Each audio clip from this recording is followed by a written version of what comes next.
बिस्मिल्लाहिर्रहमानिर्रहीम। अस्सलाम वालेकुम वरहमतुल्लाहि वबरकातुहू। दोस्तों, मेरे नावल हम सफ़र के सीज़न 4 में आप लोगों को खुशामदीद। अगर आप मेरे चैनल पर नए हैं तो चैनल को सब्सक्राइब करें और साथ में लगी घंटी के बटन को ज़रूर दबाएं ताकि हर नई वीडियो का नोटिफिकेशन आप दोस्तों तक सबसे पहले पहुंच सके। दोस्तों, वीडियो अच्छी लगे तो इसे लाइक भी लाजमी किया करें और अपने दोस्तों के साथ शेयर भी।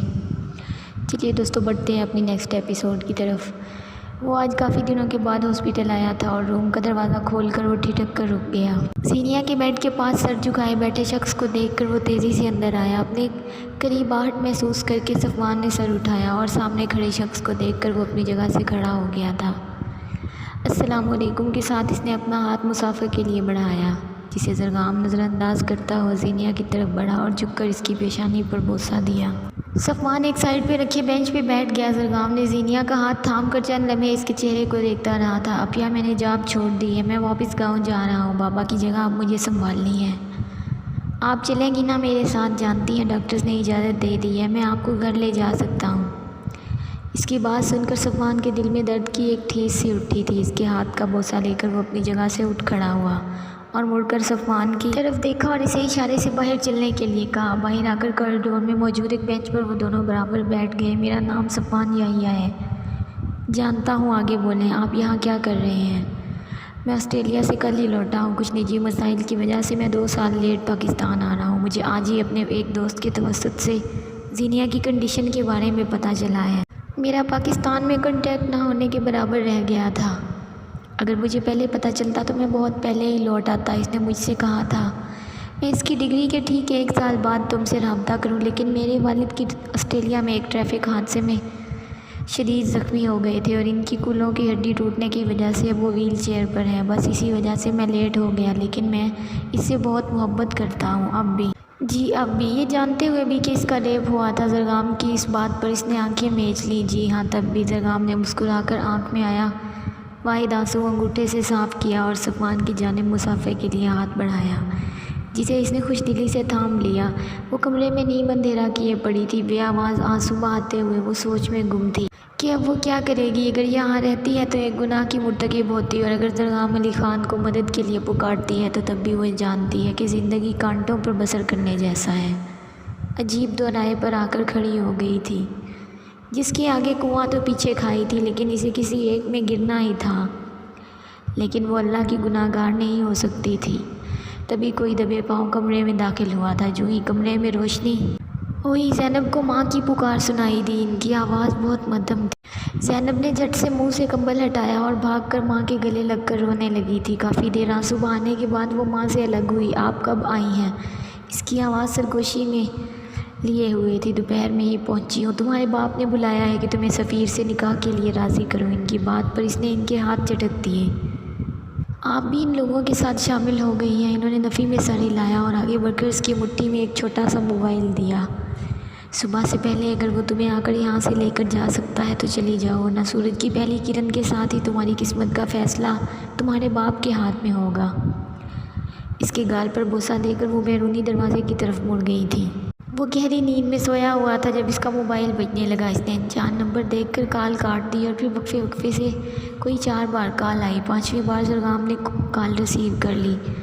दूसरी तरफ से जो आवाज़ इसकी समाज से टकराई, इसकी आंखें पट से खुल पड़ी थी। वो बहुत मध्यम आवाज़ में बोल रही थी, देखिए क्या आप मुझे अभी आकर यहाँ से लेकर जा सकते हैं? कहाँ हो तुम? दर्दाना फुप्पो के घर। ओके, मैं आ रहा हूँ। ब्लैक पैंट पर ब्लैक शर्ट, ज़िप-तन किए कोट बाजू में डालता हुआ बैरूनी दरवाजे की तरफ मुड़ गया। अजीब शख्स है, एक बार भी ये नहीं पूछा कि मसला क्या है, क्यों आधी रात को बुला रही हो। इसे कॉल किए तकरीबन 3 घंटे गुजर चुके थे। सुबह होने में बस 1 घंटा बाकी था। इसने एक बैग में अपना मुख्तसर सा सामान रखकर जाने के लिए तैयार खड़ी थी। वो बार बार घड़ी को देख रही थी। हर गुजरते लम्हे के साथ इसके खदशे बढ़ते जा रहे थे। तभी इसका मोबाइल वाइब्रेट हुआ। ज़रगाम का नंबर देखकर इसने झट से कॉल रिसीव की। अपने कमरे की लाइट 2 बार ऑन करके ऑफ़ करो। इसने इसकी बात पर अमल किया और फ़ोन दोबारा कान से लगाया तो वो कॉल काट चुका था। लगता है मुझे ये शख्स बेवकूफ़ बना रहा है। अगले लम्हे इसके कमरे की खिड़की पर दस्तक हुई थी और साथ ही एक बार फिर से मोबाइल वाइब्रेट होने लगा था। इसने आगे बढ़कर खिड़की खोल दी। ज़रगाम जल्दी से अंदर दाखिल हुआ और सबसे पहले लाइट ऑफ़ की। ब्लैक कलर के कमीज़ शलवार पे ब्लैक बड़ी सी चादर رکھے وہ رات کا ہی حصہ لگ رہی تھی۔ اس کے ہاتھ میں موجود مختصر سے سامان پر نظر ڈال کر اس نے آگے بڑھ کر اس کے ہاتھ سے بیگ لے لیا۔ چلیں، زینب نے اس بات میں سر ہلایا اور اس کے پیچھے کھڑکی کی طرف مڑ گئی۔ کھڑکی کے ساتھ ہی چھوٹی سی منڈیر تھی جس سے زرگام تو تیزی سے گزر گیا، لیکن وہ اپنی جگہ پر کھڑی خوفزدہ نظروں سے دیکھتی رہ گئی۔ زرگام علی خان نے جب پیچھے مڑ کر دیکھا تو وہ ابھی تک وہیں کھڑی تھی۔ اس نے اپنا ہاتھ اس کی طرف بڑھایا اور پھر اگلے 5 منٹ میں وہ ساتھ والے گھر کے صحن میں تھے۔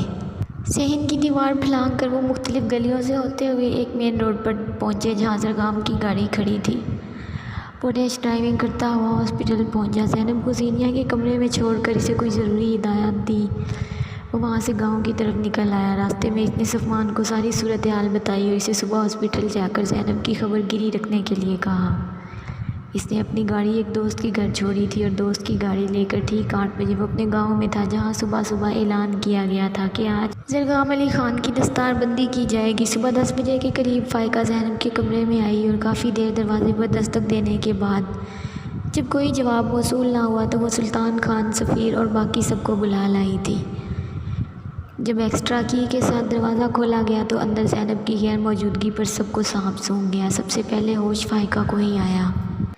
بابا جان، وہ زرگام علی خان اسے لے کے آیا۔ اس کی بات پر وہ ہوش کی دنیا میں لوٹے تھے۔ وہ میرے ہاتھوں سے نہیں بچے گا۔ سلطان خان نے جلدی سے جیب سے موبائل نکالا اور نزاکت کو کال ملائی۔ نزاکت اپنے بندوں کو لے کر اسلام آباد پہنچا۔ صاحب خیر تو ہے؟ آج زرگام علی خان کی زندگی کا آخری دن ہوگا۔ نزاکت، جلدی سے شہر پہنچو۔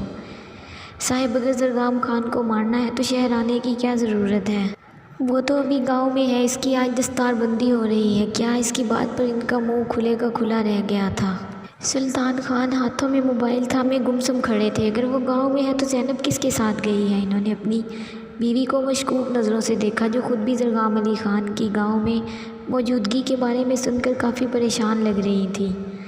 سلطان خان نے ان کی حالت دیکھتے ہوئے سر جھٹکا اور سفیر کی طرف رخ کیا۔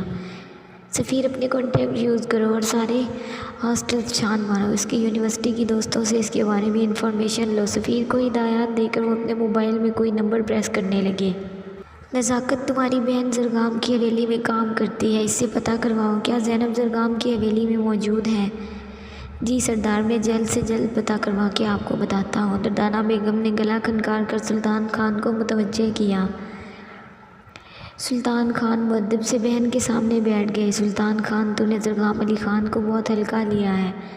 وہ اپنے باپ کی طرح سیدھا سادہ نہیں ہے، بہت شاطر دماغ ہے اس کا۔ لڑکی کو لے کر وہیں گیا ہے اور مجھ سے لکھوا لے، وہ دستار بندی کے بعد جرگہ بلائے گا۔ اور دردانہ کی بات پر وہ کسی گہری سوچ میں گم ہو گئے۔ صفوان آج 8 بجے کے قریب ہاسپٹل پہنچا۔ کھانے پینے کے کچھ لوازمات لیے وہ دروازے پر دستک دیتا اندر داخل ہوا تھا۔ ساری رات کے رت جگے کے بعد زینب بیگم سو رہی تھی۔ کھٹکے کی آواز پر وہ کچی نیند سے بیدار ہوئی اور چادر سے اپنا چہرہ چھپاتے ہوئے اٹھ کر بیٹھ گئی۔ صفوان نے اندر داخل ہو کر ہاتھ میں موجود بیگ ایک سائیڈ پر پڑے ٹیبل پر رکھے اور نظریں جھکائے ایک سائیڈ پر رکھے بینچ پر بیٹھ گئے۔ زرگام نے آپ کے بارے میں مجھے بتایا تھا، یہ آپ کے کھانے پینے کا کچھ سامان ہے۔ ہاسپٹل کی انتظامیہ کو بھی میں نے بتا دیا ہے کہ آپ یہاں تیماردار کی حیثیت سے رہیں گی۔ آپ یہاں بالکل محفوظ ہیں۔ اس کی بات پر اس نے اس بات میں سر ہلایا اور صفوان اٹھ کر باہر کی طرف چل دیا۔ بات سنے اس کی پکار پر وہ بغیر مڑے رک گیا تھا۔ مجھے آپ کا موبائل چاہیے، مجھے کسی کو اپنی خیریت کی اطلاع کرنی ہے۔ معاف کیجیے گا، مجھے زرگام نے آپ کو موبائل دینے سے منع کیا ہے۔ اس کی بات پر وہ تلملا کر رہ گئی اور بند دروازے کو دیکھنے لگی جہاں سے وہ باہر گیا تھا۔ اس کا ایک دل کیا وہ یہاں سے بھاگ جائے، لیکن وہ جانتی تھی اگر یہاں سے وہ بھاگ گئی تو اس کا باپ اسے آسانی سے ڈھونڈ لے گا، کیونکہ اس کے پاس یہاں سے مضبوط اور کوئی ٹھکانہ نہیں ہے، اور اگر اس بار اس کا باپ اس تک پہنچ گیا تو اس کے عتاب سے اسے کوئی بھی نہیں بچا سکے گا، کیونکہ سلطان خان کے دل پہ اس کے بیٹے کی موت کی آگ جل رہی تھی۔ وہ اس آگ میں جل کر نہ جانے ابھی اور کس کس کو بھسم ہونا تھا۔ وہ چپ چاپ اپنی جگہ سے اٹھی اور واش روم میں منہ ہاتھ دھو کر پیکٹ میں سے کھانا نکال کر کھانے لگی۔ کھانا کھا کر وہ وضو کی نیت سے واش روم میں گئی۔ باہر نکلی تو پہلی بار اس کی نظر اس کمرے میں موجود دوسری خاموش شخصیت پر پڑی، جو سوتے ہوئے بھی اتنی خوبصورت لگ رہی تھی کہ وہ کتنے پل اس کے چہرے پر نظریں ٹکائے دیکھتی رہی۔ بڑی بڑی غلافی آنکھیں، سنہری بالوں کی چٹیاں، بے انتہا گوری رنگت، गुलाबी पंखड़ियों से लब, वो इसके हुस्न से हद दर्जा मुतासिर नज़र आ रही थी। इसे इस लड़की में ज़रगाम अली ख़ान की मुशाबिहत नज़र आई। इसके चेहरे से होती हुई इसकी नज़र इसके हाथों पर टिक गई थी। सफ़ेद हाथों में हल्का हल्का गुलाबीपन था। बाएं हाथ की मखरूती उंगली में डायमंड की बेशकीमत रिंग पड़ी थी, जो इसके हाथों की खूबसूरती को चार चांद लगा रही थी। जारी है दोस्तों अगर वीडियो पसंद आए तो इसे लाइक और अपने दोस्तों के साथ शेयर ज़रूर किया करें। आज एपिसोड थोड़ी सी लेट हो गई है, उसके लिए माजरत, क्योंकि आज मेरी तबीयत ठीक नहीं थी।